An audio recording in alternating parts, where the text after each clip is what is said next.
Então, primeiramente, boa noite. Eu queria agradecer vocês. Nós temos 100 participantes no domingo, então significa que tem 100 pessoas querendo estudar, isso é bom, né?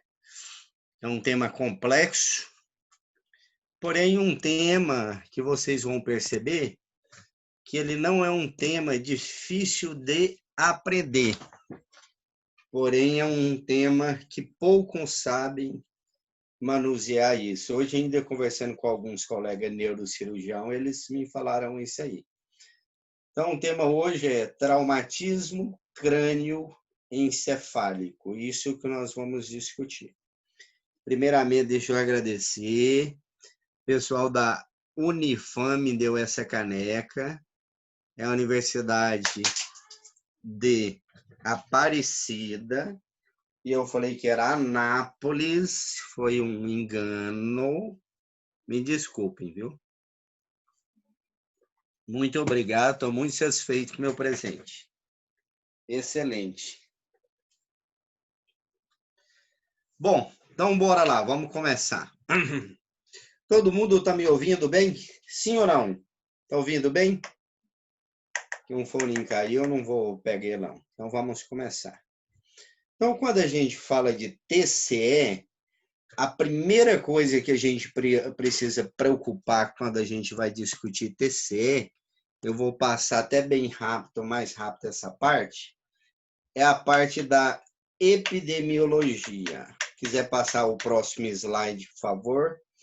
Epidemiologicamente, o TC é muito mais frequente no sexo masculino e epidemiologicamente no Brasil, Doutor, não está compartilhado, o senhor não. vai ter que compartilhar no meu lugar hoje. Por causa da energia. Isso. Entendi. Eu vou compartilhar aqui no seu lugar, então. Então, vou abrir aqui eu compartilho, sem problema. Tá aparecendo aí a metade do slide? Já, agora sim. Ótimo. Traumatismo crânioencefálico. Epidemiologia. Então, veja esse gráfico, que interessante aqui, que foi publicado recentemente numa revista de neurocirurgia. Olha, 1.000 pacientes, 200 era do sexo feminino e 800 do sexo masculino. Olha a grande diferença em se tratando de traumatismo crânioencefálico entre sexo masculino e sexo feminino. Vou fazer uma pergunta para vocês, e são perguntas de prova, que são muito abordadas em provas de concurso. Se vocês gostarem, me marquem aí, que depois eu reposto tudo no Instagram. Eu acho massa, eu fico parecendo um menino com isso aí. Vou fazer uma pergunta, porque acho que a gente vai batendo papo aqui, vocês podem ir respondendo, né, no chat. Por que você acha que o homem é muito mais frequente do que a mulher? Então, vou fazendo as perguntas, nós vamos por parte. O que você acha que tá... Não escreva de amarelo ali não, gente, ó, fica ruim, sacaneia a aula, fica ruim. O que você acha que interfere nisso aí? Condição social, econômica e cultural baixa aumenta o índice de violência? Sim. Quem é mais exposto? O homem. Condições de trabalho, a pessoa não ter acesso a trabalho, predispõe à violência? Sim. Quem é mais predisposto? O homem. Briga, tentativa de briga entre pessoas, extermínio de outras pessoas, brigas interpessoais, quem é mais predisposto? O homem. Quem é mais predisposto ou mais vulnerável nos acidentes que ocorrem envolvendo vítimas de trânsito? O homem. Ocupa quase que 80% é o homem, vítimas de trânsito. Vítimas de arma branca, arma de fogo, homem. Então, isso eu não posso esquecer. O sexo masculino é disparado, o mais frequente entre as vítimas envolvidas com traumatismo crânioencefálico, E os principais fatores envolvidos são condições sociais, econômicas, culturais, trabalhistas, ou seja, condições marginalizadoras desse indivíduo, que leva ele a essas condições. Tudo bem? Agora, olha que questão interessante. Então, como que eu faço para diminuir isso aqui? Uma coisa que eu esqueci de falar, que é importante cair em prova. É chato, mas a partir do quarto slide aí é bom. Aí acabou isso aí, essa chatura. Uma coisa que eu esqueci de falar. A maioria desses indivíduos são indivíduos jovens ou idosos? Jovens. Indivíduos abaixo de 40 anos de idade, a principal causa de morte. Então, são indivíduos jovens, altamente produtivos, indivíduos que vai ter uma repercussão muito grande do ponto de vista econômico no produto interno bruto. São indivíduos que vai ter um impacto social, econômico e cultural muito grande na sociedade. Então, como que o governo, que tipo de políticas o governo tem que se fazer para tentar reduzir isso? Melhorando as condições sociais, econômicas e culturais, principalmente. Questões religiosas, todos esses são fatores de medicina e de prevenção primária. Os programas, né, sociais. É a parte da medicina que poucos gostam. Olha esse gráfico. Esse gráfico foi publicado recentemente. Esse gráfico foi publicado em 2011, na verdade, 2012, que não tem muito tempo. Esse gráfico, ele pegou, olha lá, 1.370 pacientes de 2006 a julho de 2008 e avaliou, ele queria ver no Hospital de Clínicas de São Paulo, Hospital da USP, as vítimas que chegavam lá de traumatismo crânioencefálico, qual era a causa mais frequente? Por que as pessoas iam parar lá com traumatismo crânioencefálico? Qual que era a causa mais frequente? O que levava o povo para o pronto-socorro em se tratando de traumatismo crânioencefálico? Oi? Olha aqui. Em se tratando de traumatismo crânioencefálico, queda de altura 340, atropelamento 310. Então, queda da própria altura e atropelamento, os dois primeiro. Aí eu vou fazer uma pergunta para vocês.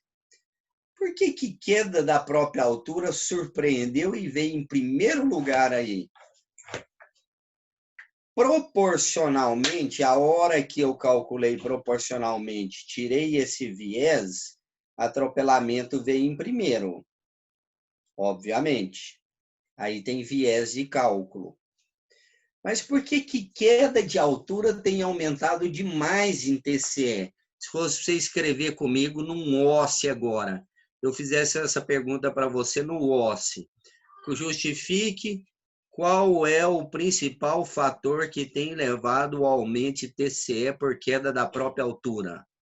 Aumento de quê que você responderia para mim? O que está acontecendo que está levando as pessoas? Aumento da expectativa de vida. E por que está aumentando a expectativa de vida? Melhores recursos tecnológicos em saúde, as doenças crônicas, hoje tem medicamentos que prolongam o tratamento do indivíduo, como DPLC, HIV, asmas, câncer e outras doenças mais. Então, tudo isso tem feito com que esses indivíduos morram mais tardiamente, morra de queda da própria altura, ou fratura fêmur, ossos longos, ou faz TCE e evolui com quadro grave. Bom, eu deixei para falar nessa tabelinha aqui, ó, classificação do TCE. Então, nós já vimos que as causas de TCE são diversas. Eu não li a tabela toda, mas principal, atropelamento por acidente automobilístico, motociclístico, colisão frontal, capotamento, acidente por arma branca, acidente por arma de fogo, autoextermínio, a agressão, autoagressão, tudo isso são causas de TCE, queda da própria altura, mas todas as vezes que chega um paciente no pronto-socorro, eu preciso classificar o TCE. Nós utilizamos, nós emergencistas, os neurocirurgiões, os neuroclínicos, nós utilizamos algumas variáveis ou tabelas para calcular o TCE. Uma das tabelas que nós utilizamos para calcular o paciente vítima de TCE no pronto-socorro é a escala de coma de Glasgow, ou Glasgow, que ela é baseada em 3 parâmetros: abertura ocular, resposta verbal e resposta motora. Que agora vem o Glasgow modificado, ou o Glasgow agregado, que a gente chama, que eu vou falar. Então, a escala de Glasgow avalia abertura ocular, resposta verbal, resposta motora. Professor, eu tenho que saber essa tabela de cor? Obrigatório. Em todas as provas de residência cai e você tem que saber, e ele te dá o caso clínico para você calcular o Glasgow do paciente. Abertura ocular normal, ele chega e está abrindo o olho normalmente, sem estímulo nenhum, ganha 4 pontos. A pontuação máxima na abertura ocular é 4, na verbal é 5, dá 9, na motor é 6, dá 15. A resposta motor, a ocular menor é 1, verbal menor é 2, verbal menor também é 1, motora também é 1, então vai dar 3. Então, a escala de coma de Glasgow ela vai de 3 a 15, exceto com as alterações que nós vamos falar. Então, vou dar um caso clínico para você. 2. O paciente chega, abertura ocular normal. Quantos pontos ele ganha? 4. Ele chega Glasgow 15. Quanto ponto que ele ganha? Pontos. Mais 5. Vai para 9. E esse paciente chega com resposta motora normal, sem alteração. Qual é o Glasgow? 15. Tem lesão de coluna cervical, dor cervical, crepitação, dor à palpação, trauma acima da clavícula, ele tem mais de 60 anos, o impacto de morte no local foi alto, foi capotamento, teve vítima no local? Não. Precisa de colar cervical? Não. Nem pelo protocolo Canadian, nem pelo protocolo Nexo e nem tomografia de crânio. Esse paciente precisa. Agora, olha o outro caso clínico. E quanto que ele ganhou de Glasgow? 15. Aqueles pacientes que ficam entre 13 e 15, eles é um TCE leve. Entre 9 e 12, é um TCE moderado. Menor ou igual a 8, o TCE grave. Então, a escala de coma de Glasgow, ela serve para definir condutas, ela serve para definir diagnóstico e serve para definir prognóstico. Eu vou falar mais coisas dela, eu vou falar várias coisas. Ela foi feita para o TCE mesmo, essa escala. Uma das condutas, eu tenho um cara Glasgow 15, não está sob ingesta alcoólica, o paciente não tem dor cervical, nem a palpação e nem a queixa, não tem crepitação, não tem parestesia em membro superior, não precisa nem do protocolo segundo, nem de colar cervical segundo o protocolo Nexius, e nem segundo o protocolo Canadian, e nem tomografia de crânio. Só orientações para casa de alguns sinais e sintomas que nós vamos ver. Isso tem que ficar claro. Para que assim goste de ficar pedindo tomografia para todo mundo. Tem dó, Deus me livre. Chega lá, nós estamos começando a negar algumas tomografias. O neurocirurgião já barra na entrada. Aí você fala assim, eu tirei o meu da reta. Mas você não pensa no paciente que você mandou ele 3 horas da manhã, passar a noite inteira andando para lá e para cá para fazer uma tomografia desnecessária? E se fosse sua mãe? Segundo caso clínico, o paciente chega no pronto-socorro e ele abre o olho só estímulo doloroso. Você faz estímulo doloroso em trapézio, ele abre o olho. Quantos pontos ele ganha? Se fosse normal, era 4, a estímulo verbal 2, doloroso, ou 3, estímulo doloroso, 2. Então, ganhou 2 pontos. Você vai conversar com ele, ele está confuso. Normal, ele ganharia 5, confuso, 4. Então, foi para 6. Palavras inapropriadas, 3. Sons incompreensíveis, 2. Nada, 1. Então, ele já está com 6 pontos. E resposta motora normal, mais 6. Glasgow, 12. Glasgow 12, numa vítima de TCE, ela foi atropelada por um carro. Eu tenho que fazer tomografia? Obrigatoriamente. Completamente diferente a situação clínica. Esse paciente é mais grave que o paciente anterior? É. Esse é um TCE leve, moderado ou grave? Moderado. Completamente diferente. Vou dar um terceiro caso clínico. Jovem, 28 anos, vítima de colisão moto-objeto fixo parado, ou desculpa, objeto fixo, né? Já se diz parado, um poste. Ele estava a 140 por hora, colisão com objeto fixo. É socorrido no local Glasgow, abertura ocular, 1 ponto, ela não abre estímulo nenhum. Resposta verbal, 1 ponto, sem estímulo nenhum. Resposta motora, 1 ponto, sem estímulo nenhum. Glasgow 3. Foi entubado no local e transferido para o hospital. Chega lá no GOL, no pronto-socorro. Esse paciente Glasgow 3, TCE dele é leve, moderado ou grave? Grave. Então, o prognóstico dele, a probabilidade dele sobreviver é maior ou menor? Menor.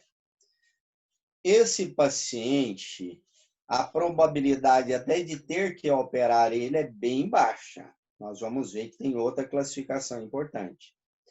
Então, a classificação de Glasgow ou de Glasgow, ela é uma classificação em que ela me dá o diagnóstico, se o TCE é leve, moderado ou grave. Ela me dá o prognóstico do paciente, de acordo com a classificação. Ela me ajuda a definir condutas, por exemplo, paciente TCE Glasgow 15, sem outras alterações, eu não preciso tomar Gralfal o paciente, de forma alguma, nem fazer raio-x de coluna cervical, se ele não tem alteração. TCE Glasgow 14, embriagado, Glasgow 13, alcoolizado, tem que fazer tomografia. Ela me ajuda a tomar condutas, como, por exemplo, TCE Glasgow 3, pupila midriática, sem reflexo de pares de nervo craniano. O primeiro par de nervo craniano a gente não testa, que é o olfatório, mas eu testo o segundo, que é o óptico, o terceiro, o oculomotor, o quarto, o troclear, o quinto, o trigêmeo, o sexto, abducente, o sétimo, facial, né? O oitavo, o vestíbulo coclear, o nono, glossofaríngeo, ou nono acessório, o 10º nono glossofaríngeo, o 10º vago, o 11º acessório, o 12º hipoglosso. Então, se ele não tem reflexo em um de par de nervo craniano, ele tem Glasgow 3 na chegada do pronto-socorro, esse paciente já entra com hipótese de morte encefálica. O prognóstico já é completamente diferente, ele não tem reflexo supraespinhal. Completamente diferente. Então, a escala de Glasgow, ela me define uma série de condutas e vocês têm que saber ela. Isso aqui eu trouxe porque saiu recentemente, então vocês vão ter que decorar isso aqui, não tem como. A escala de Glasgow, a pontuação mínima é 3, a máxima é 15. Aqui está ela que vocês já tinham visto, de 3 a 15. Ela é baseada na abertura ocular, resposta verbal e resposta motora. Aí criaram o tal do Pupil Score, que é uma variante da escala de coma de Glasgow. Falaram, olha, se eu pegar uma pupila e tem uma alteração, as pupilas têm que estar simétricas e fotorreativas, a não ser que esteja sob efeito de drogas. Aí elas podem estar não fotorreativas. Mas se eu pego uma pupila dessa aqui assimétrica, ele perde um ponto. Eu chamo isso de anisocoria. Se eu pego duas pupilas alteradas, ele perde 2 pontos. Então, vamos partir do princípio que o paciente tinha 3 de Glasgow. Uma pupila alterada. 3 menos 1, 2. A mortalidade desse paciente, que era pouco mais de 50%, esse paciente foi para quase 70%. Duas pupilas alteradas, a mortalidade, que era quase 70%, foi para 90 e tantos por cento. Então, veja que à medida que as pupilas alteram, também altera a mortalidade. Aí eu vou fazer uma pergunta. Eu queria até interagir aqui para mim ver quem vai acertar esse negócio. Por que a pupila alterada aumenta a mortalidade? Aqui dá para mim ver, não dá? O que tem aqui? Segue aqui o formulário que fica aberto, né? TCE, que é a palavra-chave. Por que a pupila alterada aumenta a mortalidade do paciente? Primeiro, pupila anisocórica fala a favor de hipertensão intracraniana, herniação cerebral. As pupilas, quem controla elas? Segundo, terceiro par, quarto par, quinto par, sexto par. Tudo são pares de nervo craniano que estão onde? No tronco cerebral, mais especificamente que local? Ponte mesencéfalo ou bulbo? Que local? Onde que tem esses pares de nervo craniano? A grande maioria, mesencéfalo. Então, esse é significativo de lesão mesencefálica grave. Então, pupila alterada piora demais o prognóstico do paciente. Então, por isso o paciente chegou, a gente tem que ver pupila em paciente vítima de TCE. Não tem como não ver. Não existe, nós temos que olhar. Tá certinho, viu, Désila? Tem que olhar as pupilas. Eu vou mostrar algumas lesões. Então, veja bem. O paciente chega no pronto-socorro. Então, vamos sistematizar nossa conduta e não vamos entrar num monte de tomografia. Chega um paciente para você no pronto-socorro. Qual é a nossa conduta? Não é um trauma. TCE é um trauma. Se é um trauma, existe uma sistematização de atendimento de vítimas de trauma, que nós vamos ver já já, que é o ABCDE. Primeira coisa, vias aéreas com controle de coluna cervical. Intuba-se Glasgow menor igual a 8, ou se não tem sinais de proteção de via aérea, intuba o paciente. Verifica no B se não tem lesões que possa levar o indivíduo a morrer, tais como tórax instável, pneumotórax hipertensivo, contusão pulmonar, né, nesse paciente, respiração paradoxal, tubo com intubação seletiva, intubação esofágica, tudo isso. O C verifica a circulação, sinais de choque, de sangramento. O D reavalia ele neurologicamente, se piorou neurologicamente, volta e protege via aérea. E o E, disposição com controle de temperatura. Eu vou repetir isso depois. Então, enquanto eu estou fazendo o ABCDE, a hora que ele chega do trauma, imediatamente a enfermagem já pega 2 acessos venosos calibrosos, ou 1, instala qual tipo de soro? Fisiológico, ringa ou lactato? Já tivemos um monte de aula para vocês errar. Não pode errar, não. Qual o soro que é do neurocrítico? Qual o tipo de soro que é o do neurocrítico? Eu não posso instalar o tipo de soro nele. Fisiológico. Não pode ser outro. Soro fisiológico. Eu não posso colocar nem ringer, nem glicosado, porque são soluções hipotônicas e pior edema cerebral. por esse motivo. São soluções hipotônicas e pior edema cerebral. Então, acesso venoso, soro 20 a 30 ml por quilo, sondagem vesical, não sonda nasentericamente se tiver sinais de fratura de base de crânio, que nós vamos ver as quais. Entubou esse paciente, colocou em ventilação mecânica, mantém ele estável hemodinamicamente, aí eu tenho que correr e tomografar. Quais os tipos de lesões? Já nós vamos falar as condutas todinha, não preocupa. Quais os tipos de lesões eu posso encontrar nessa tomografia? Então, vamos para a primeira. Eu fiz questão de colocar essas duas imagens juntas para vocês não errarem em prova. Olha só. Aí eu tenho 2 hematomas. Eu vou fazer a seguinte pergunta. Um que parece uma laranja e, obviamente, um que parece uma banana. É o que é descrito na literatura e nos livros radiológicos. Ou seja, um que está entre a dura mater e o osso, o cérebro é revestido por 3 camadas de proteção. Dura mater, aracnoide, pia mater. 3 camadas. O sangue pode ocorrer sangramento entre essas camadas e trazer complicações para o paciente. Um dos sangramentos é o sangramento entre dura mater e o osso. Como que chama esse sangramento entre dura mater e o osso? É a laranja. É o epidural ou extradural, não é sub, hein? É o epi ou extra.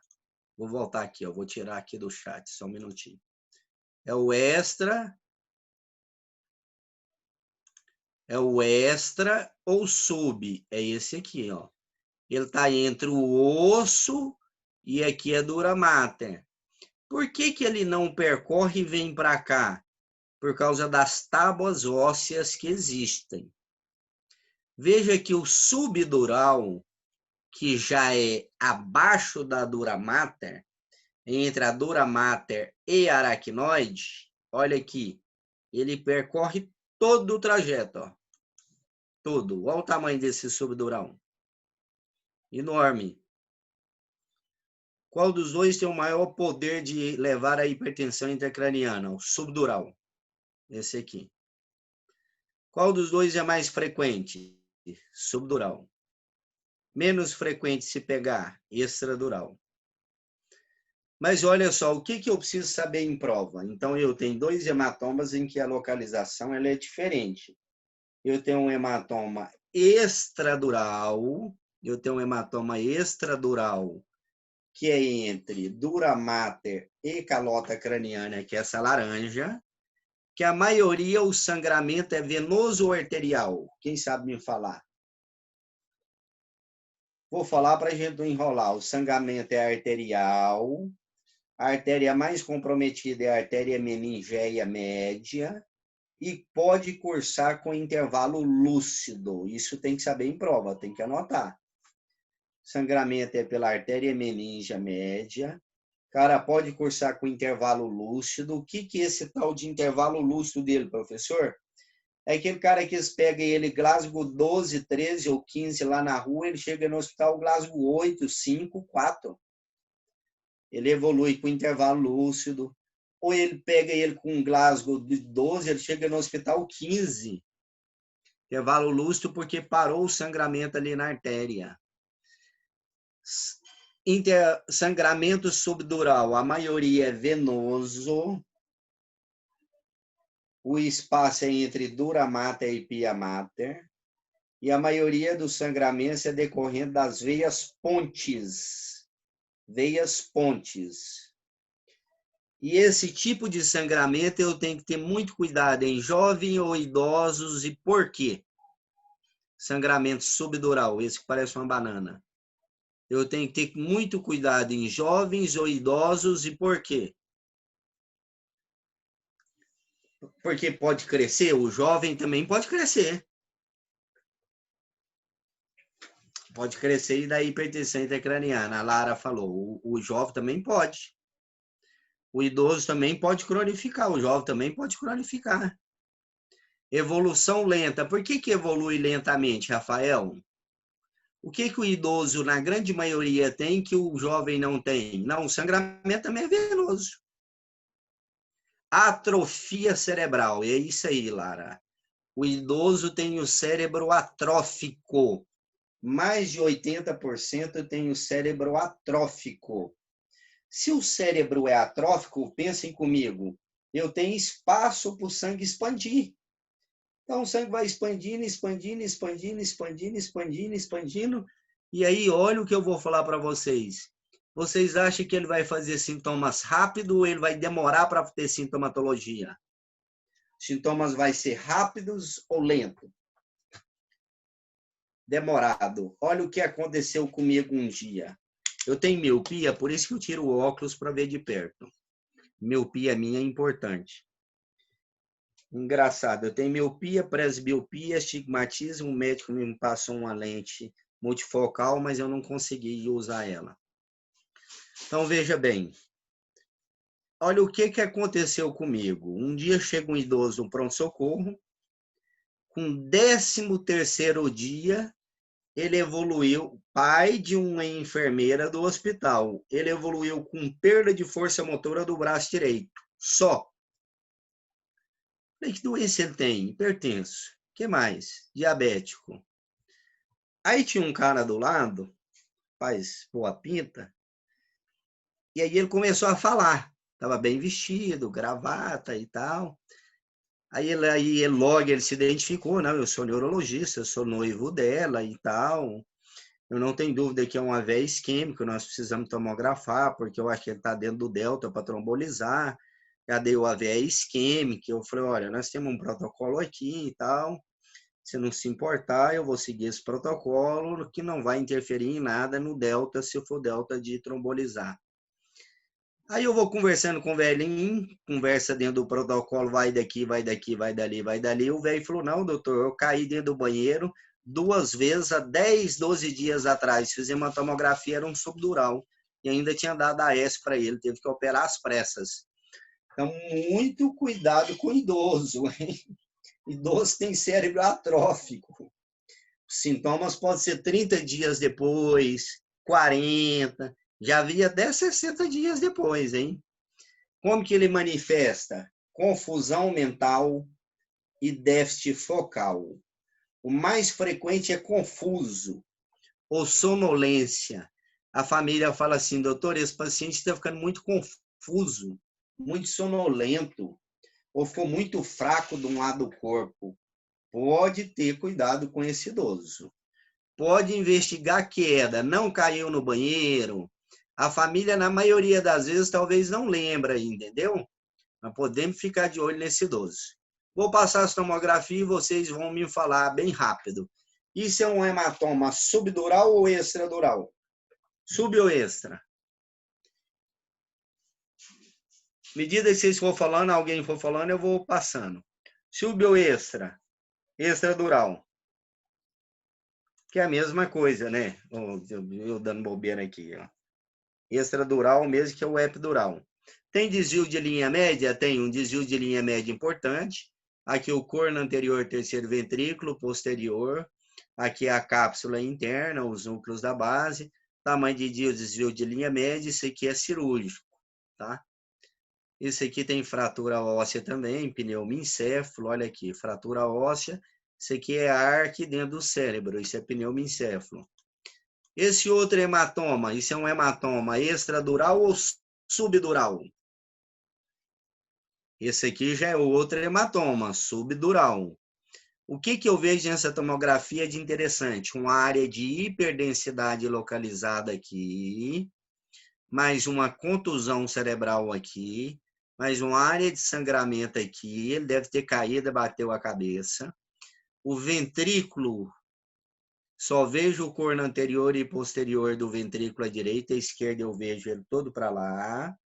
E apagamento difuso de sulcos. Então, isso aqui é obrigatório operar o doente. Um desvio de linha é importante, né? Então, um desvio de linha média é muito grande. Posso ter os 2 tipos de tumor na tomografia? Tem, pode acontecer. Os 2 na tomografia. Na mesma toma, tá? Vamos para outra tomografia. Isso aqui tudo são tomografias lá do GOL. Olha aqui. Esse aqui é um paciente que caiu e bateu a cabeça, mas só que se vocês observarem, aqui eu tenho um hematoma. Como é que chama esse hematoma fora da cabeça? Olha o tamanho desse hematoma aqui em comparação do lado de lá. Como é que chama isso? Hematoma o quê? Subgaleal. Aí ele fez um hematoma subgaleal, bateu a cabeça muito forte e sangrou lá dentro. Então, esse aqui é outro tipo de lesão que ele pode ter. Então, nós já vimos fratura de crânio, nós já vimos subdural, nós já vimos epidural. E esse tipo de lesão aqui, como que ela chama? Contusão cerebral. Essa é a tal da contusão, que nem sempre é cirúrgico. O organismo reabsorve. Já estamos acabando já. Ó. Próximo slide. Olha o tanto de contusões cerebrais aqui. Isso aqui é paciente de acidente de moto violenta. E o que você não vê na tomografia entre um lado e outro? Diferença entre substância branca e cinzenta, entre um cérebro e outro. Isso aqui existe uma classificação tomográfica chamada classificação de Marshall, que você vai ver que piora o prognóstico do doente. E aí não tem como. Aqui tem hematoma subgaleal pequeno, várias contusões, hemorragia subaracnoide traumática, né? Aqui é a tal da lesão axonal difusa. Eu coloquei essa lesão, mas eu vou colocar uma ressonância para vocês verem. A lesão axonal difusa, na grande maioria das vezes, ela não é visualizada na tomografia. É raríssimo visualizar. Por quê? É uma lesão do corpo do neurônio, é uma ruptura do corpo neuronal. Então, ela é muito bem visualizada na ressonância axonal difusa. Sinal hiperdenso, isso é um sinal de lesão ou de ruptura de corpo neuronal. Mas, mesmo assim, eu vou fazer uma pergunta aqui, porque vocês precisam saber. Vou escolher quem? A Giovana. Estou brincando, viu, Giovana? Ou vou pegar o Pedro, a Sara. Vou pegar quem? Cancelar, eu não quero sair, não. Vou pegar aqui quem? Quem que eu vou pegar para mim falar disso aqui, hein? Socorro! Quem que é essa? Doutor saiu da tela. Eu saí da tela? Aqui, ó. Vou pro chat. Então vamos pro chat. O Robson sabe. Fala aí, Robson. A lesão axonal difusa eu tenho que suspeitar em quem? Em que tipo de paciente? Aquele paciente que permanece comatoso nos primeiros dias ou vários dias em coma. Vou te dar essa dica. Aquele que chega comatoso ou que permanece comatoso em vários dias. Após vários dias e ele está em coma ainda. A primeira hipótese diagnóstica é lesão axonal difuso. Primeira. Vou fazer uma das perguntas mais difíceis da vida de vocês em se tratando de neurologia. E a segunda hipótese? Ele não acorda de forma alguma. Fez a ressonância, não tem lesão axonal difusa. Foi lá no CRER, ou lá no GOL, que está montando ressonância agora, o cara laudou, falou, ó, não tem lesão axonal difusa. Qual é a outra causa de coma por vários dias? O cara não acorda do coma. Lá, 20 dias, 30 dias, 40. Ele não parou, não teve parada cardíaca. Pós-PCR é uma causa boa também de se pensar, Frederico. Morte encefálica é outra causa boa de se pensar, mas nenhuma das duas. Ele não está morto e não teve parada. Mas não acorda. Você fala, será que é lesão axonal difusa? Ele tem reflexo de par de nervo craniano, vou falar isso. E tem pulso para tirar PCR e morte cerebral. Status epilético não convulsivo.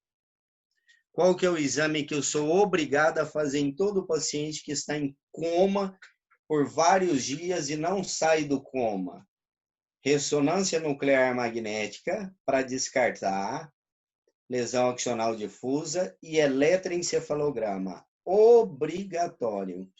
Professor, é frequente? Até 20% dos pacientes, acredita? E aí você fala assim, e se eu não tenho eletroencefalo? Em muitos lugares, o que eles fazem? Você, como médico, faria o quê? O cara está convulsionando, mas você não tem eletroencefalo. O que você faria? Prova o quê? Prova? Como é que chama isso na medicina? Prova terapêutica. Parabéns. Prova terapêutica. Eu daria anticonvulsivante para ele, ácido valproico com carbamazepina. Ácido valproico, carbamazepina e ainda idantalizava ele com fenitoína. Idantalizava o paciente. Isso eu não tenho eletroencefalo. Entenderam? Isso aí tem que ficar bem claro, viu, gente? Isso aí faz uma diferença muito grande. Ou desculpa, quase que eu saí ali de novo, para o paciente neurocrítico. Aqui a ressonância com o hipersinal da lesão do axônio. Estamos acabando as imagens. Isso aqui é um subdural pequeno com contusão cerebral, porém um edema cerebral gigantesco, um desvio de linha média importante. Professor, não estamos vendo os slides. Não está vendo, não? Então eu parei de compartilhar aqui. Eu vou compartilhar novamente, desculpa. E agora, tá vendo? Voltou? Voltou. Ótimo, desculpa. Tinha aqui é um paciente que teve um acidente de moto, ele fez uma contusão frontal com subdural grande, que vem até aqui atrás, frontotempo parietal. Você vê apagamento difuso de sulcos, jogou o ventrículo totalmente para o lado direito, o corno anterior e posterior apagou total. E aqui o que eu tenho importante? Desvio de linha média. Isso aqui é uma conduta cirúrgica. Desvio de linha média a partir de quando é obrigatório operar, na grande maioria das vezes, 0,5 milímetro. Tranquilo? Obrigado a operar. Esse é um caso cirúrgico. O epicentro cirúrgico faz crânio descompressiva. Esse aqui é outro paciente que hematoma é esse aqui, ó. Quem quer falar? Ó, ele percorre de cima e embaixo, ó. Então ele é extra ou ele é subdural? Que hematoma é esse aqui? Subdural ou extradural? Esse é um subdural, ele vem de cima até embaixo. E olha que interessante. Como que você acha que foi o mecanismo dessa lesão? Ele bateu a cabeça aqui e fez a lesão do outro lado por contragolpe. Então, bateu a cabeça de um lado e fez o sangramento por contragolpe do outro lado. Ah, eu preciso dar uma dica aqui para vocês. Vou até entrar aqui no chat aqui. Não está aparecendo o chat mais para mim falar com vocês, velho. Será o que eu fiz aqui de errado, hein? Chat. Não apareceu. Acho que eu tenho que preencher, né? Vou fazer uma pergunta e vocês respondam. É muito comum o paciente bater a cabeça de um lado e fazer a lesão do outro, principalmente o idoso. Além de ter o cérebro atrófico, é muito comum a população hoje estar mais velha e estar usando que tipo de remédio? E fazer lesão subdural contralateral ao trauma. Qual tipo de remédio que é frequente a população estar usando hoje?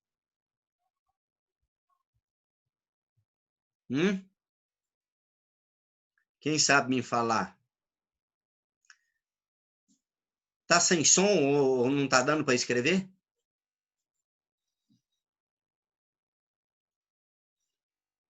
Tá mudo aí? Não, né? Anticoagulante, ou o cara usa varfarina, ou o cara usa heparina, ou o cara usa algum anticoagulante. Ele bate a cabeça de um lado e sangra do outro. Esse aqui, olha o tamanho desse subdural, olha onde ele pega e vem até aqui, ó. Quem acertar que subdural é esse aqui, eu vou dar até um livro para ele. Que subdural é esse aqui? Que tipo de hematoma é esse aqui? É subdural, não é subdural? É epidural? O que é isso? Responde aí alguém. Para mim ver se está saindo alguma coisa aqui. Responde em áudio alguém. Pode responder em áudio. Responde aí, quem está com áudio?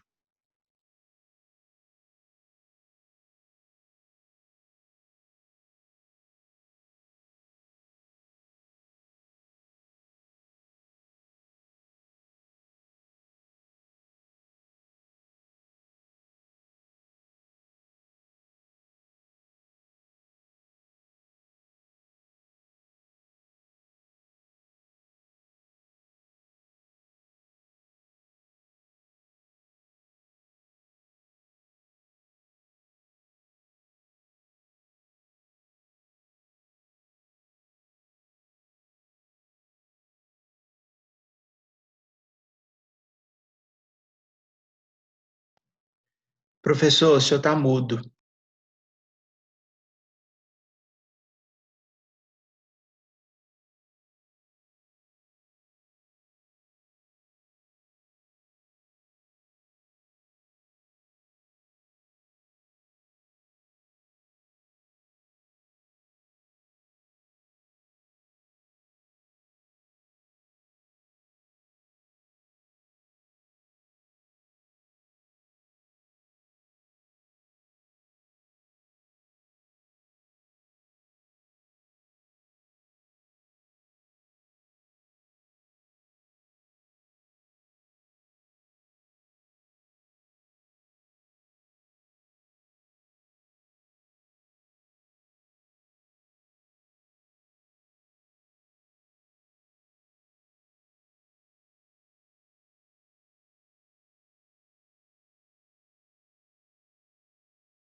Pronto, o meu voltou normal. Tá todo mundo me ouvindo agora normal? Sim ou não? Tá todo mundo me ouvindo? Normal? Tá todo mundo me ouvindo normal? Sim, sim, sim, sim. Ótimo. O Vitor organizou, então eu vou fazer uma pergunta. Pode deixar o áudio dos outros aberto, Vitor? Vai ficar até melhor. Pode deixar aberto, não vai dar bagunça, não. Até onde eu fui que vocês ouviram que não teve problema nenhum? Até no hematoma subdural agudizado, se eu queria fazer a pergunta.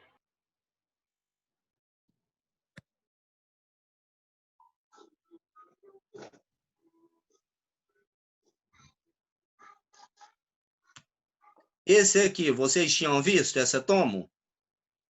Não, Sim, senhor. a gente Sim, parou eu assisti. naquele. A gente parou no que era. O senhor estava perguntando que tipo de hematoma era. Esse a gente viu. Lesão axonal, viu? Esse a gente viu. Tá mais Esse pra aqui. frente. Esse aqui. Isso, Foi parou nesse aí. nesse. Esse aqui. Que tipo de hematoma é esse aí? Parece que já tá tendo hidrocefalia, porque não dá pra ver os ventrículos direito. Você não vê ventrículo nenhum aí, mas não é hidrocefalia. Quando eu pego uma tomografia dessa, a primeira coisa que eu olho, depois eu vou pegar uma tomografia normal. Tinha que ter pegado uma para ensinar vocês a ver. é a linha média dela, não está centrada, tem um pouco de desvio, concorda? Logo lá no corte superior já tem.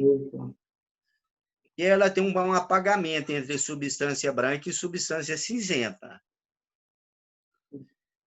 Aqui era para mim ter um giro, chamado giro central. E a área pré-central, em que divide a área motora e a área sensitiva. E aqui eu teria os ventrículos, corna anterior, posterior, e entre os ventrículos, cápsula interna e os núcleos da base, putame, caudado e tálamo. Aqui eu não vejo nada. Mas o que é esse trem tão grande que vem de cima aqui até embaixo? É um hematoma subdural. Mas ele tem duas cores, que estranho é isso aí? Hematoma Crônico subdural, agudizado. duas cores? Pode estar relacionado a um infarto junto? Boa colocação. Poderia ser uma isquemia. Qual poderia ser o infarto aí? Que poderia? Aripodensa. A aripodensa, só que não é. Isso aqui é um subdural que a gente chama de groma. Agudo ou crônico? Crônico. Crônico. E qual que é o agudo? De baixo. O O de baixo. baixo. Esse velho sangrou 2 vezes e não morreu. Por que ele sangrou 2 vezes? Caía várias vezes. Ele bebia pinga e caía várias vezes dentro do banheiro. Então, isso é o que a gente chama de hematoma subdural crônico agudizado. Viu? Isso aí é cirúrgico. Isso é cirúrgico. Chama hematoma subdural crônico agudizado. Tranquilo? Tudo bem? Qual é o risco de acontecer algum problema na cirurgia com esse problema? Esse hematoma aí, tá vendo essa área crônica aqui? Como que é seu nome? Perguntou? Alan, Alan, essa área crônica, quando eu abrir, não tem sangue mais. Isso aqui já cronificou, já. Isso virou um higroma. Isso já coagulou. Isso aí já virou uma geleia, uma pasta. Ele, na verdade, ele vai drenar só aqui embaixo. então no caso ela já está necrosada. Lá já perdeu, agora sim. Só que você acha que tem área importante ali? Que área que esse aqui é, direito ou esquerdo? Direito. A maioria é dominante, é direita ou é esquerda? Direito. Esquerda. Direita ou esquerda a maioria? Dominante Direito. esquerdo. Esquerda. Esquerdo. E essa Direito. área superior tem área importante ou não importante de funções? Não tem função. Importante. Quase nada de importante aí. Um paciente que fica quase sequela nenhuma. A área motora, ele não pega a área motora praticamente nenhuma aqui, pega pouca coisa. É um Entendi. paciente que dá sorte em muita coisa aí. Deus Complicado, ajuda igual hein? me ajudou. Oi? Amém. Complicado. Foi igual Deus fez comigo agora. E aqui esse hematoma, mesma coisa. É um hematoma o quê? Crônico agudizado. Crônica agudizada. Onde está a parte crônica? Aqui. Onde está a parte Aqui. agudizada? Aqui. Olha o que ela fez com o outro ventrículo. Empurrou para o lado de lá. Já está no lado esquerdo. Já está no lado esquerdo. Você tem que operar, sim ou não? Sim.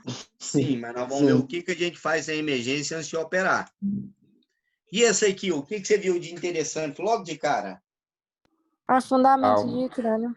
Afundamento de De crânio. crânio. Você acha que existe um negócio que eu não falei, mais uns 15 minutinhos a gente acaba a aula e nós vamos para as perguntas. Vou para sinais, sintomas, essas coisas, conduta, e não vai 20 minutinhos. Vou te fazer uma pergunta. No início da aula eu não falei, mas você acha que um cara que quebrou o crânio, a cinemática do trauma é alta ou é baixa? Ou a cinética do trauma? Cinemática é a Alta. ciência que estuda os mecanismos do trauma. Alto. Ou seja, se foi capotamento, se foi colisão frontal, lateral, ejeção, teve óbito no local, teve impacto. A cinemática do trauma é alta, altíssima. E outra coisa, além de cinemática de trauma alto, por que isso é importante? Se eu tenho uma lesão com cinemática de trauma alta, A chance de ter lesões associadas é alta ou é baixa? Alta. Alta. A chance do cara fazer uma lesão em coluna cervical em acidente de TCE, qualquer TCE, não estou falando isso, qualquer TCE, quantos por cento?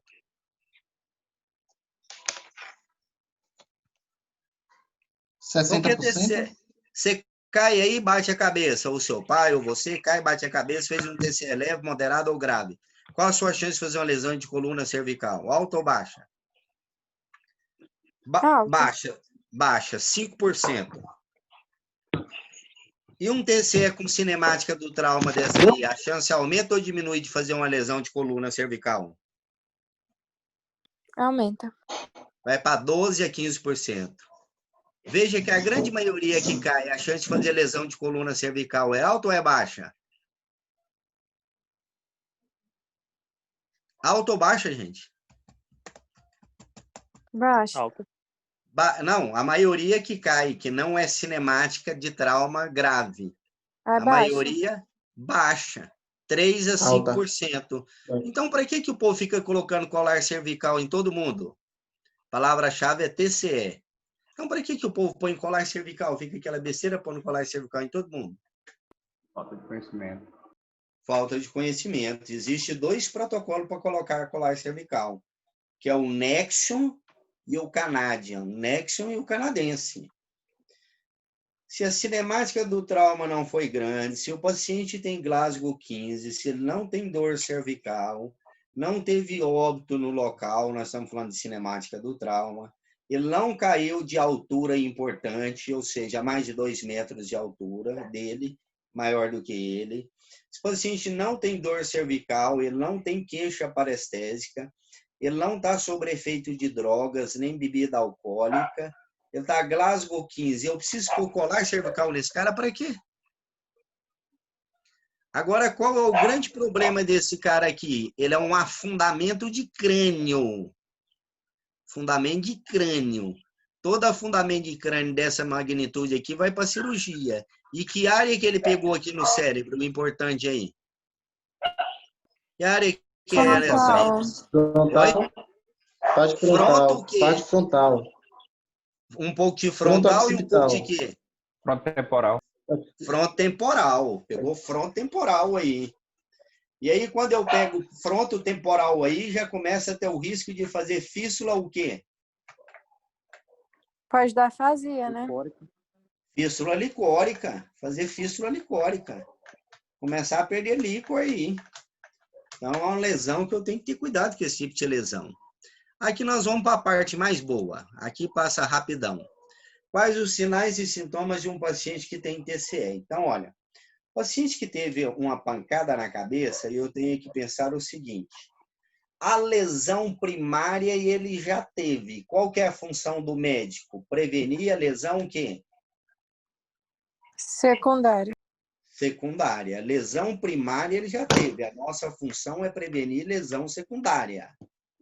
Lara, me fala uma... Nós vamos falar rapidão para desenrolar. Me fala uma lesão secundária. Hipertensão intracraniana. Hipertensão intracraniana. Herniação também. Herniação, que é consequência da hipertensão. Outra pessoa fala outra aí.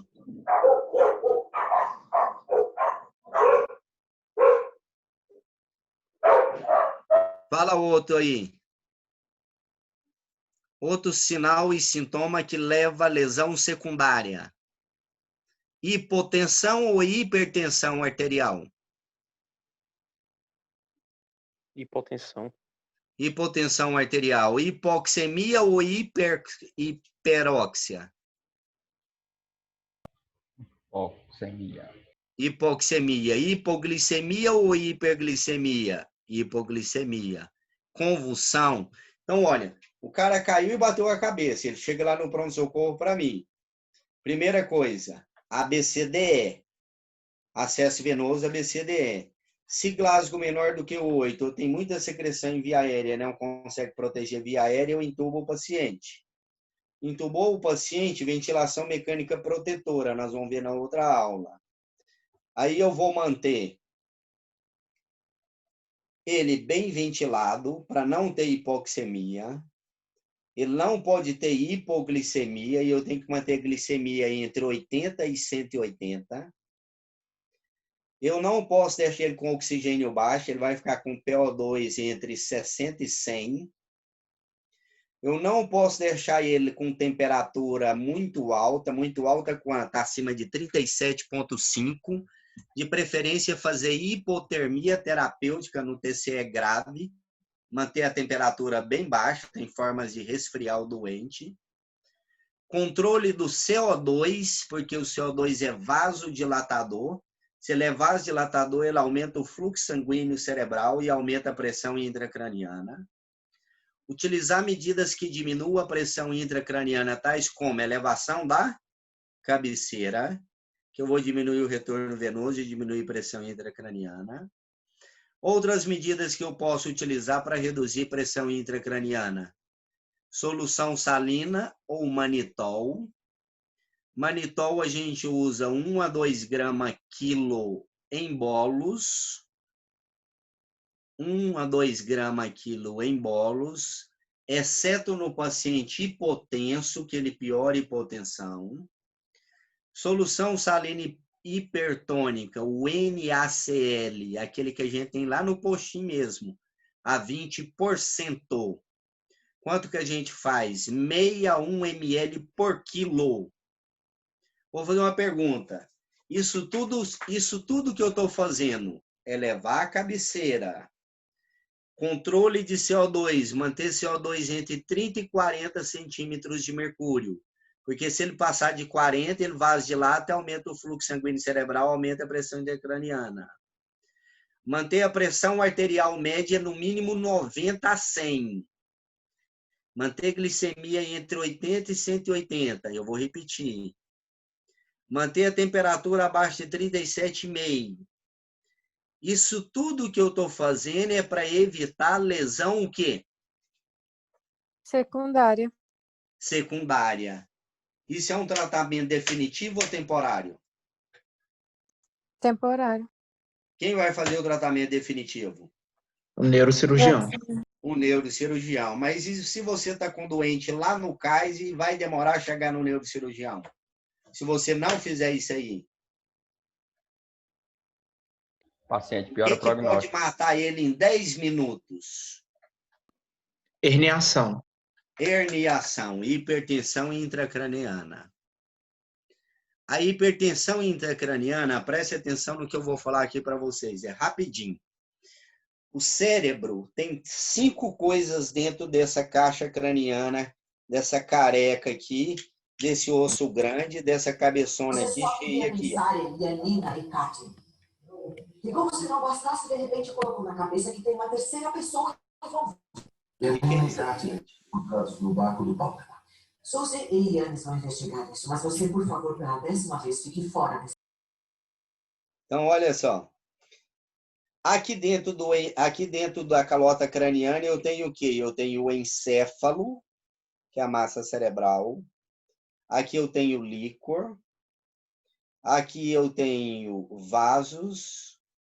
Aqui eu tenho sangue arterial. Tem essas 4 coisas importantes. Todas as vezes que eu aumento uma dessas coisas, tende a aumentar a pressão intracraniana. A pressão intracraniana normal é entre 8 e 10.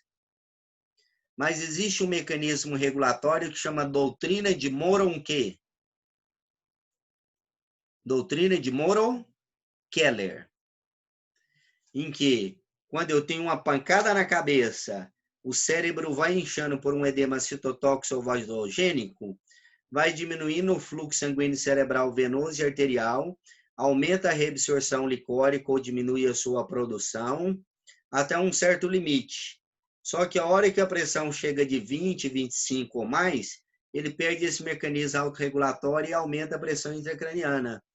E aí, quando aumenta a pressão intracraniana, começam as herniações.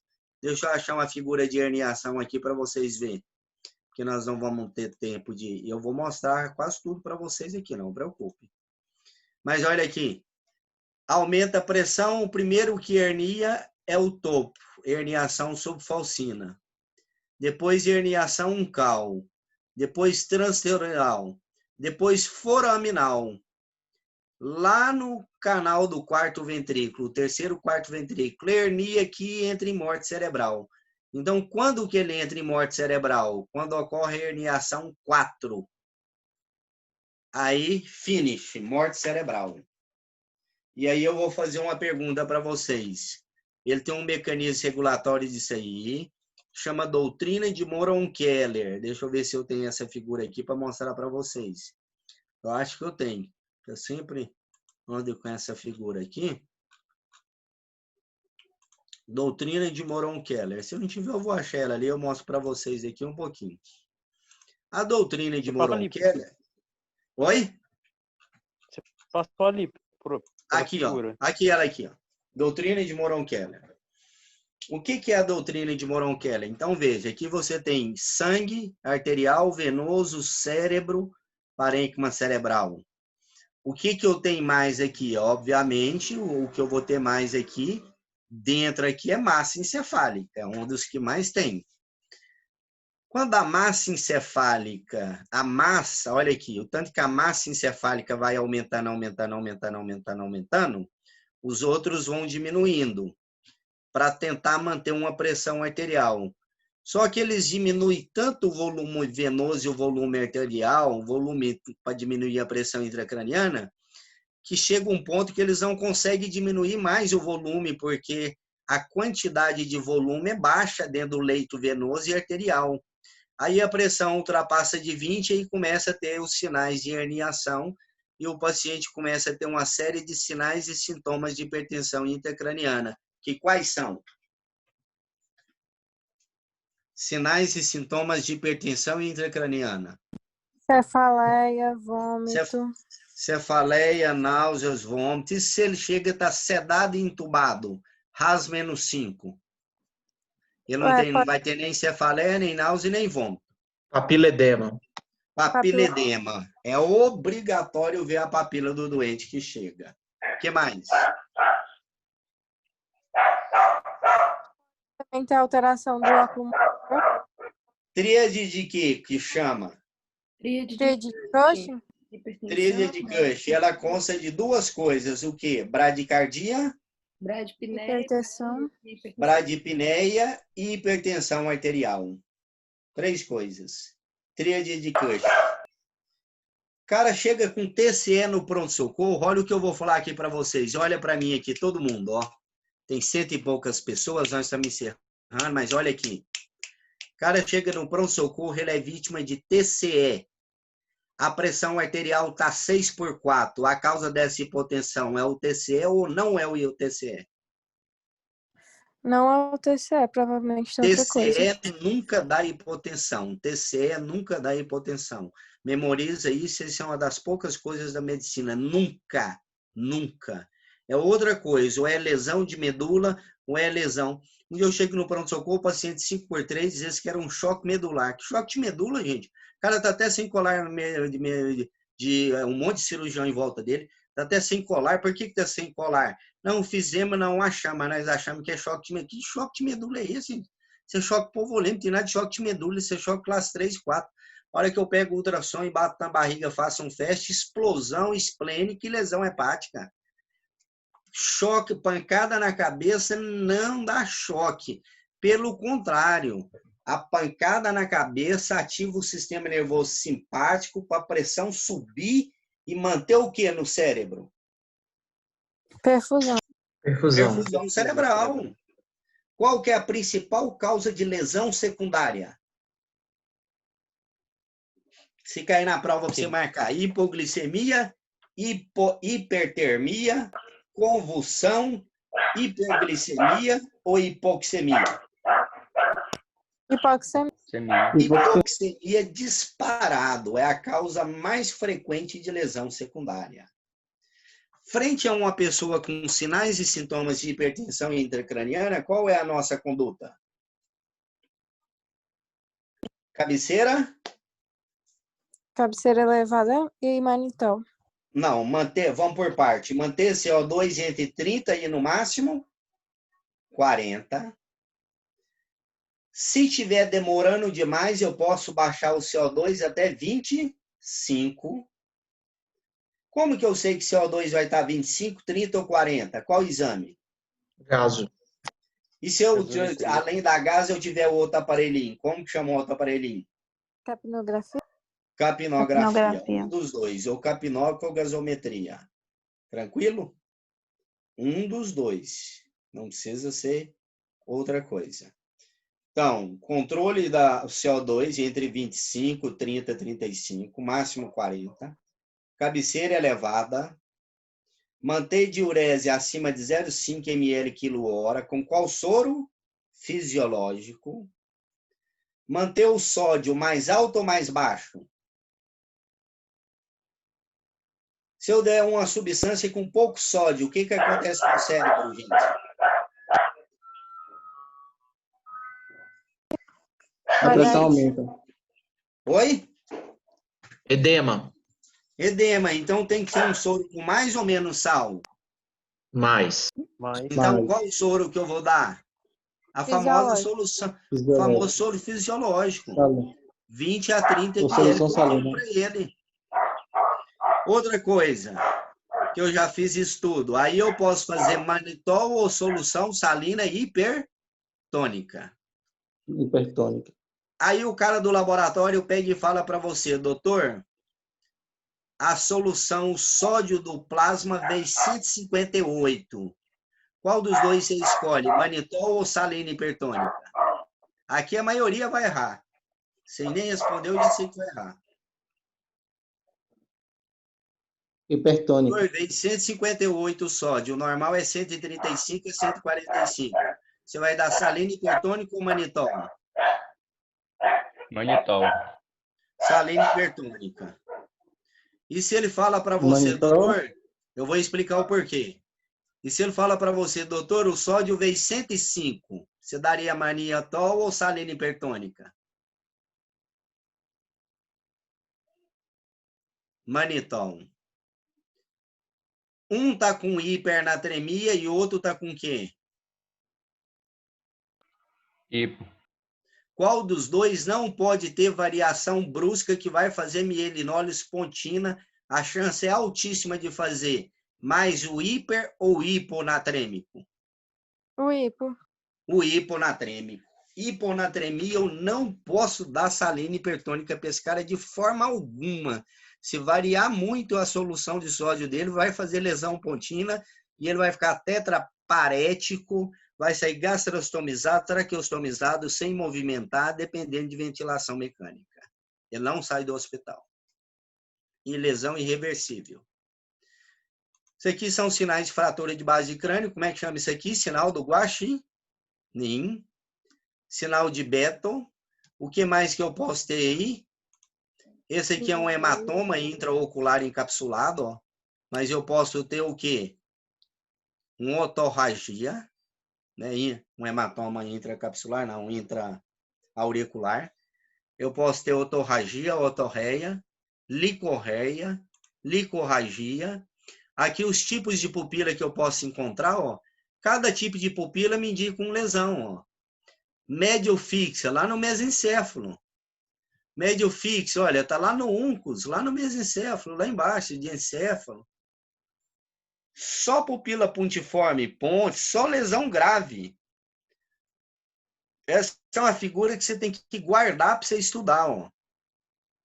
Cada tipo de alteração pupilar, veja que pega só tronco, olha aqui. Só tronco cerebral, ponte, mesencéfalo e bulbo. Então, uma das coisas mais importantes que eu avalio no paciente no pronto-socorro é Glasgow. E aí eu te faço uma pergunta. Uma das escalas mais importantes que tem no pronto-socorro que a gente usa e não tem Glasgow é qual escala? Ou não tem avaliação da pupila, é qual escala? Desculpa. Glasgow. Por isso que foi criada uma escala que tem avaliação pupilar denominada de escala de quê? FORS. F-O-R-U-S. FORS. Ela tem avaliação pupilar. Pupila no paciente vítima de TCE tem que ser avaliada de 15 em 15 minutos. Ela define o local da lesão, prognóstico. Outra coisa é que eu tenho que avaliar o padrão respiratório.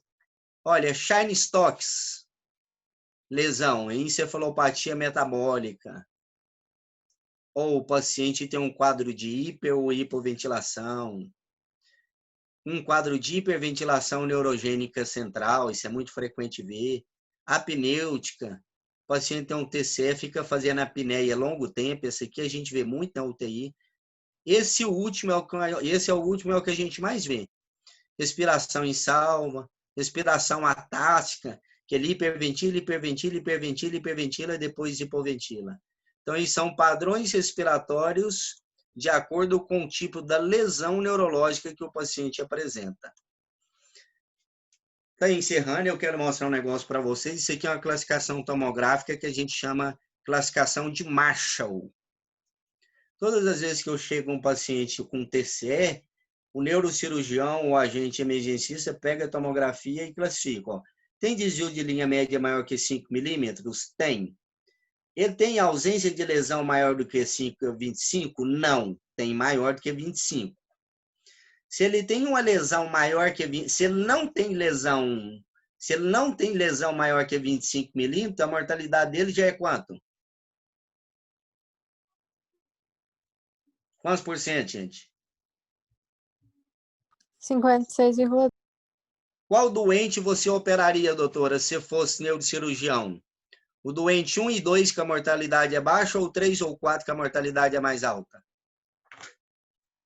O de mortalidade mais alta. 3 e 4 que tem que ser operado. Esses aí que é os doentes que vai para a cirurgia, que os doentes lá de cima, lá, eles não vão para a cirurgia, não. É conduta conservadora. A maioria que vai aqui é 3 e 4. 1 e 2 não vai para a cirurgia. Então, o povo tem a mania de achar que todo mundo tem que ser operado. Não tem que ser operado. Isso é uma escala definida no mundo inteiro, chamada escala tomográfica de Marshall, classificação de Marshall, que é uma tabela que define mortalidade, prognóstico e conduta. Obviamente, se eu tenho um desvio maior que assim, que uma lesão muito grande, a mortalidade aproxima de 400%, ninguém vai operar esse paciente. Esse é um site que vale a pena vocês entrar. Olha aqui. Todo mundo está vendo o que está escrito aqui? Está dando para ler ou não? Tá, sim. Neurotrauma Brasil. Ele é um site brasileiro. Tem tudo de TCE que você pensar lá. Aí lá está a escala de Glasgow, a Marshall 3, 4. Tem tudo, o que faz, o que não faz, o manitol, salina hipertônica.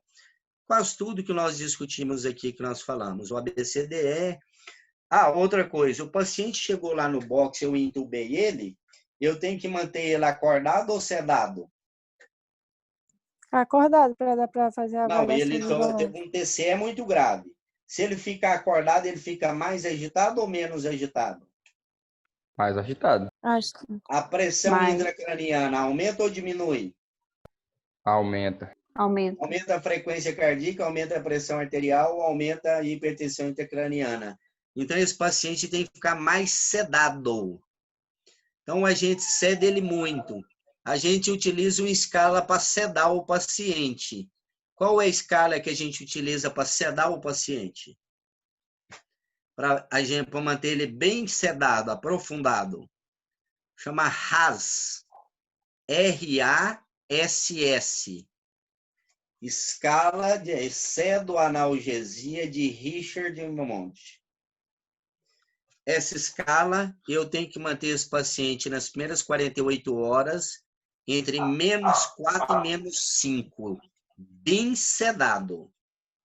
Então, existe uma escala que a gente monitora a sedação, que é RSSS, escala de Richard Mon. Escala de sedoanalgesia. Quais drogas que nós utilizamos? Midazolam, fentanil, propofol, tilpental, ketamina, qualquer uma dessas eu posso utilizar. Até coma barbitúrico pode ser feito para sedar ele. Quanto tempo? 48, 72 horas. O que mais pode acontecer? Ele pode sangrar no estômago, ele pode fazer uma úlcera no estômago, se você ficar estressado muito tempo, pode ter úlcera no estômago? Sim ou não? Pode. Sim. Então, eu tenho que fazer profilaxia de úlcera no estômago. Qual o remédio que eu faço profilaxia? Omeprazol? Omeprazol. Então, como que a gente prescreveria esse paciente? Então, vamos lá.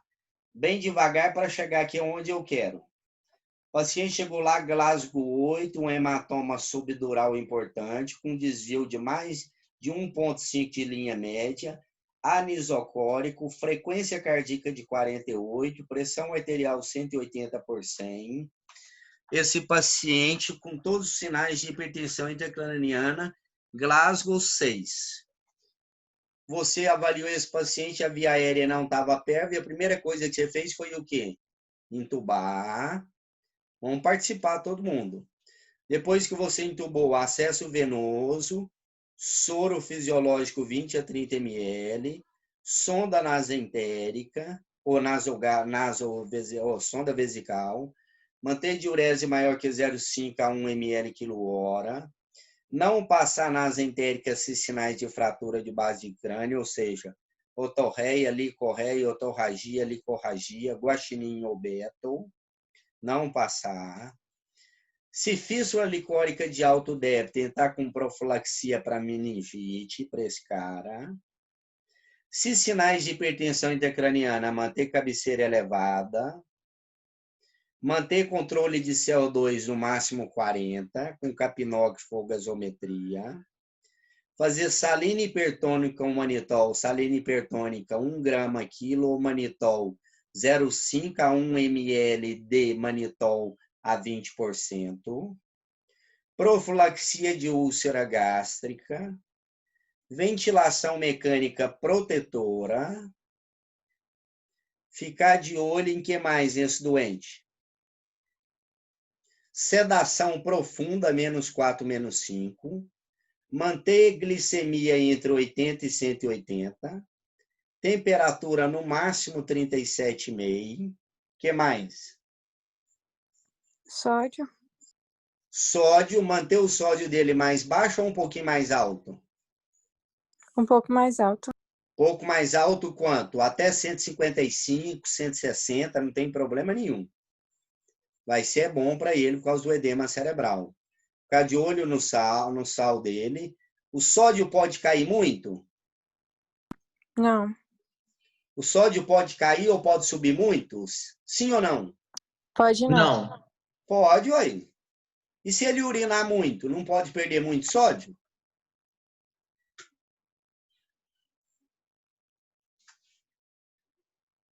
Qual que é o hormônio que faz a pessoa urinar ou não urinar? ADH? ADH. Ele pode ter distúrbio de ADH? Pode. Sim. Pode. E tem um distúrbio que cai na prova que pode fazer hiponatremia ou hipernatremia. Como é que chama?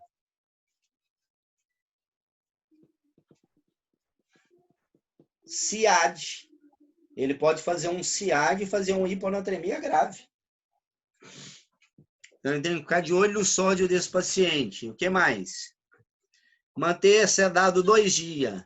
Ele está com a cabeça cheia de sangue. Você vai dar remédio para prevenir TVP, TEP nele? Sim ou não? Após 24 horas da Aí você fez descompressão. parecer para o neuro e o neuro foi e operou. Fez crânio descompressiva. Depois que o neuro fez crânio descompressiva, 24, 48 horas eu tenho que fazer tomografia de controle. Geralmente, se o sangramento estiver diminuindo muito, ele libera profilaxia farmacológica. E se ele não liberar, eu posso fazer profilaxia com compressão pneumática intermitente, aquelas meia elásticas. Tranquilo? Tudo bem? Tranquilo. Agora eu vou Tudo mostrar bem. uma novidade para vocês e nós vamos encerrar. Leia esse título desse trabalho aqui para mim. Efeitos do ácido o quê? Tranexâmico. Tranexâmico. Tranexâmico. Em pacientes com injúria cerebral o quê? Traumático. Traumático. Como é que chama esse estudo? CRASH? CGH. CRASH 3. É um estudo o quê? Randomizado. Bom ou ruim? Bom. Ótimo. Controlado e trai. É o melhor tipo de estudo que tem. Olha o que ele demonstrou agora, recentemente. que os pacientes que chegam com TCE, se eu fizer 1 grama de Transamin nas primeiras 3 horas de chegada no hospital, eu vou diminuir a mortalidade de a cada 5 doentes, 1 eu vou poupar de morrer. Isso é bom ou é ruim? Bom. E a cada Bom. a cada 20 minutos que eu demoro, aumenta 10% a mortalidade. Então, isso aqui vocês precisam anotar e saber em prova. O que eu tenho que fazer de remédio para o TCE quando ele chega no pronto-socorro, além disso tudo que nós falamos? Ácido tranexâmico. Quanto? 1 grama de ataque e 1 grama de 8 em 8 nas primeiras 24 horas. Tudo bem? Tudo bem. 1 grama de ataque e 1 grama nas primeiras 24 horas pós-TCE. Certo? Certo. Certo. Parei de compartilhar porque agora nós vamos ficar só nessa tela aqui. Tem alguma pergunta ou não? Como que eu ponho essa telinha grande aqui? Só ir em participantes aqui? Não, né? Acho que é os meninos aí que colocam, né? Bom, tem alguma pergunta, pessoal? Vocês querem fazer alguma pergunta? Ficou alguma dúvida de alguma coisa? Tem uma coisa que eu não falei e ninguém perguntou.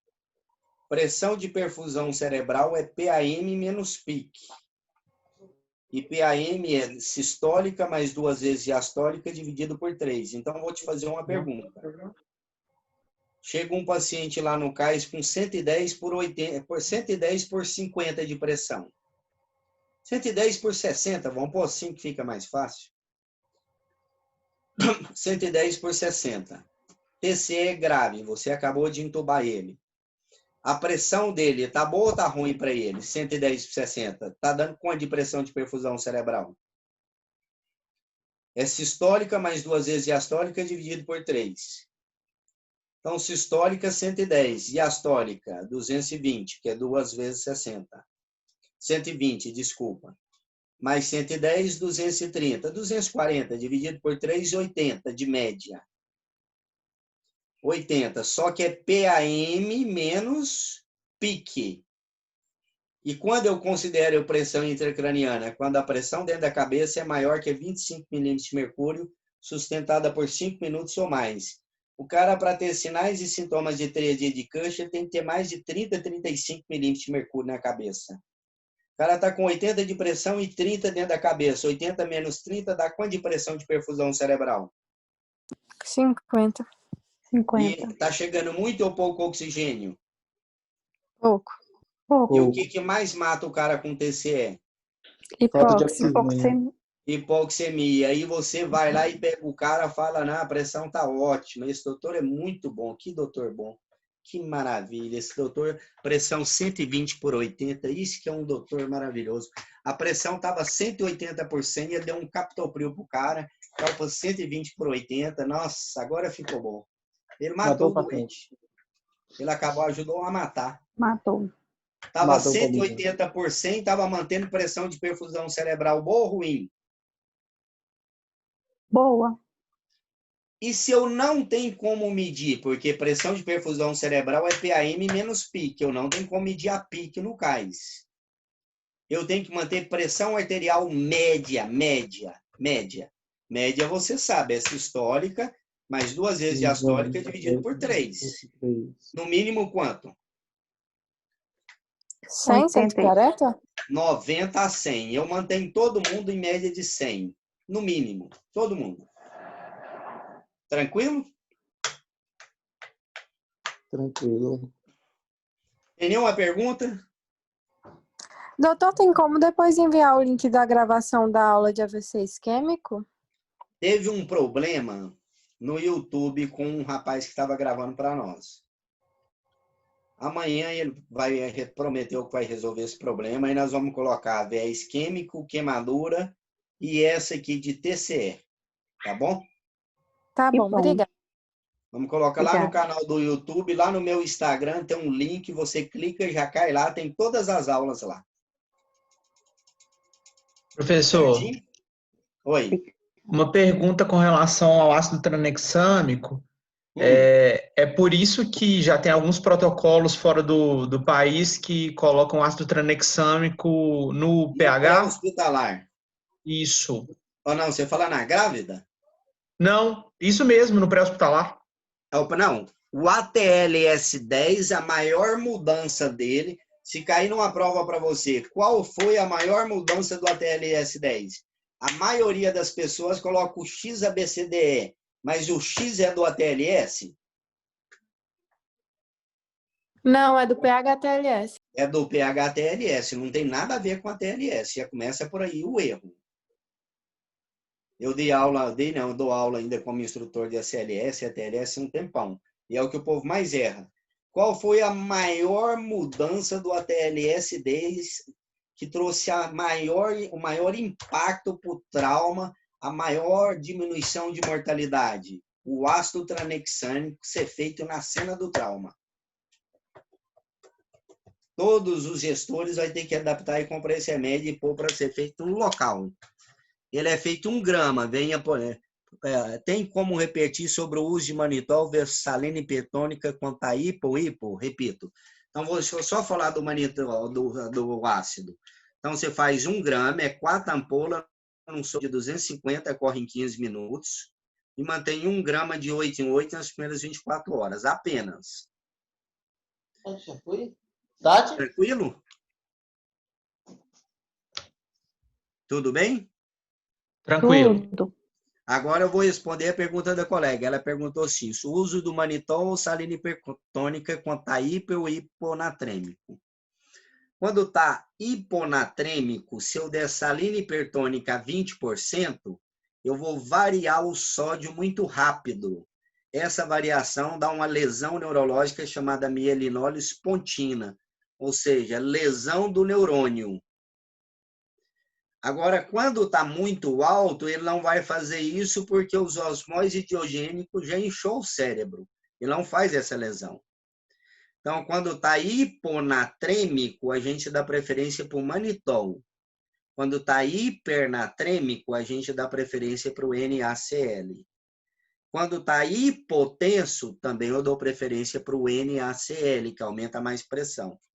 Quando está hipertenso, eu uso mais manitol. Tranquilo? Tudo bem? Tranquilo. Gente, olha, um abraço. Vocês ficarem aqui até agora me tolerando, 8h30. Fiquem com Deus. Boa semana. Se Obrigada, cuidem. professor. Tomara que essa semana a gente tenha proveito, Deus nos proteja. E semana Amém. que vem eu esqueci o tema, o que é. Tanto que a memória é meio ruim, mas eu acho que o tema também é bom, é interessante. Tentem ler, tentem estudar. Eu fico satisfeito de você estar participando. Nós tivemos 100 e poucas pessoas aqui. Mas nós somos quase 1000, imagina. O cara nem assistir. É um curso que você ganha de graça. Onde você vai arrumar um curso de graça? Verdade. A faculdade não te dá essas aulas Zoom, que eu sei porque eu passo em várias. Não tem essas aulas. Não existe. Você vai ver algumas e olha lá. E quando você vê assim, um neurologista que te dá uma aula de neuro, um cardio que te dá uma aula de cardio, não existe emergencista, não existe pessoas que mexem com isso, não. Totalmente diferente. Entendeu? Mas é assim mesmo. Pelo menos nós estamos aqui, quem quer aprender. Né? Tá bom. Fala, Rafael. Professor, para qual endereço que a gente manda as canecas? Pode me mandar um direct que eu te mando meu endereço da minha casa. Eu vou vou ficar agradecido. Eu faço coleção, acho o máximo. Vou guardando todas. Combinado, eu vou te mandar. Uma prateleira ali enorme. Bom demais. Pode mandar que eu te mando. E qualquer amigo de vocês que quiserem entrar, nós já fomos quase 10 aulas. Ao todo vai ser quase 100 temas. Então nós vamos ter aula pra caramba aí ainda, viu? Que ótimo.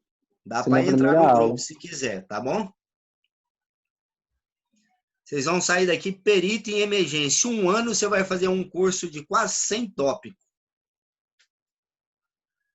de medicina de emergência. Vai ser um curso, como se fosse uma pós-graduação, mas não é pós, deixar bem claro isso. Tá bom? Show. Um abraço, fiquem com Deus. Boa semana para todo mundo. Até mais. Graças, doutor.